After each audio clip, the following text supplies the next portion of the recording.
සුබ දවසක් ඔයාලට. අද මම අරගෙන ආවේ හදිසි වෙලාවකදී වුණත් හරිම ලේසියෙන් සහ ඉක්මනින් පොඩි අමුද්‍රව්‍ය ප්‍රමාණයකින් හදාගන්න පුළුවන් රොටි රෙසිපි එකක්. මේකට මුලින්ම භාජනයකට පාන් පිටි දාලා ඒකට මේ විදිහට කපාගත්ත ලූණු, පොඩියට කපාගත්ත තක්කාලි, කොටුවට කපපු කැරට්, ලීක්ස් නැත්නම් ලූණු කොළ, පොඩියට කපපු අමු මිරිස්, ගොඩක්ම පොඩියට කපපු සුදු ලූණු සහ උම්බලකට දාගන්න.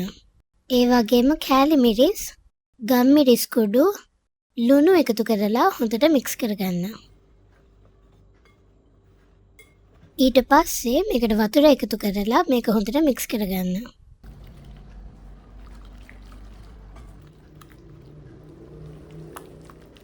දැන් මේකට බිත්තර දෙකක් එකතු කරලා හොඳට මික්ස් කරගෙන මෙන්න මේ විදිහට ටිකක් දියාරු බැටර් එකක් හදාගන්න. දැන් අපි රොටිය හදාගමු. ඒකට පෑන් එකට තෙල් ටිකක් දාගෙන මේ විදිහට හොඳට පෑන් එකේ හැම තැනම තවර ගන්න. ඊළඟට අපි හදාගත්ත මිශ්‍රණයෙන් මේ වගේ ප්‍රමාණයක් එකතු කරලා හැන්දෙන් තුනි කරගන්න.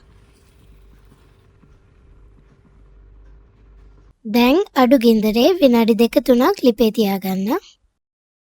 දැන් මේ රොටිය අනිත් පැත්ත හරවලා විනාඩි 2ක් විතර ලිපේ තියාගන්න. මේ විදියට මේ රොටිය දෙපැත්ත හරව මේ වගේ පාට එනකම් 2-3 පාරක් උයාගෙන මේ රොටිය හදාගන්න. මෙන්න මේ ලේසි රස රොටිය ඔයාලා try කරලා බලන්න.